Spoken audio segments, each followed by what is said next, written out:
एक ऐसी राक्षसी थी जिसके पास एक भयानक शक्ति थी। वो अपने इशारे पर पूरे के पूरे जंगल को हवा में उड़ाकर कहीं भी ले जा सकती थी। उसने अपनी इस ताकत से भगवान शिव के भक्तों को समुद्र के बीचों बीच कैद कर दिया था, लेकिन वो नहीं जानती थी कि उसकी यही गलती महादेव के 8वें ज्योतिर्लिंग के जन्म का कारण बनेगी। आखिर कौन थी वो और महादेव को जमीन फाड़कर वहां क्यों आना पड़ा? इस कहानी की शुरुआत होती है दारुका नाम की एक राक्षसी से। वो कोई साधारण राक्षसी नहीं थी, वो उस भयानक कुल से आती थी जो राक्षसों और सांपों यानी नागों के खून से मिलकर बना था। इसलिए इनमें राक्षसों जैसी क्रूरता और सांपों जैसा झर दोनों था। लेकिन वो माता पार्वती की बहुत बड़ी भक्त थी।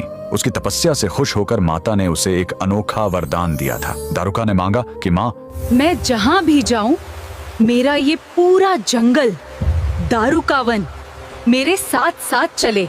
माता ने तथास्तु कह दिया। बस फिर क्या था, दारुका को एक चलता फिरता जंगल मिल गया। दारुका और उसके पति दारुक ने अपनी शक्ति का गलत इस्तेमाल शुरू कर दिया। जब देवताओं ने उन पर हमला किया तो दारुका ने अपनी जान बचाने के लिए एक चाल चली। उसने माता के वरदान का इस्तेमाल किया और पूरे जंगल को उखाड़कर समुद्र के बीचों बीच ले गई।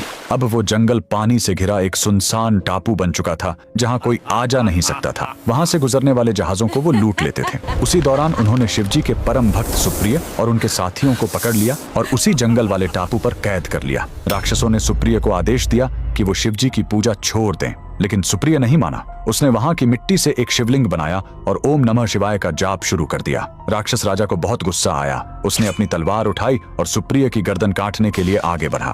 तभी एक चमत्कार हुआ। अचानक जमीन फटी और वहां से साक्षात महाकाल प्रकट हुए। शिवजी का रूप इतना भयानक था कि राक्षसों के हाथ से हथियार छूट गए। महादेव ने पल भर में सारे राक्षसों को घुटने टेकने पर मजबूर कर दिया। शिवजी उन सब का वध करने ही वाले थे कि तभी माता पार्वती ने उन्हें रोक लिया। स्वामी, कृपया इन्हें छोड़ दीजिए, ये मेरे भक्त हैं। शिवजी मान गए।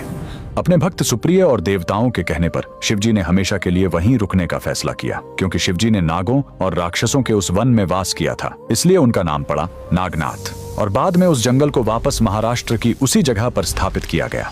लेकिन कहानी यही खत्म नहीं होती। हजारों साल बाद द्वापर युग में जब पांडव अपना 14 साल का वनवास काट रहे थे, तब उन्होंने इस जगह को दोबारा खोजा। कहा जाता है कि पांडवों के बड़े भाई धर्मराज युधिष्ठिर ने ही यहाँ महादेव की पूजा की और उनके लिए एक विशाल 7 मंजिला मंदिर बनवाया। ये पवित्र स्थान आज महाराष्ट्र के हिंगोली जिले में है, जिसे हम औंधा नागनाथ ज्योतिर्लिंग के नाम से जानते हैं। तो कमेंट में लिखें हर हर महादेव।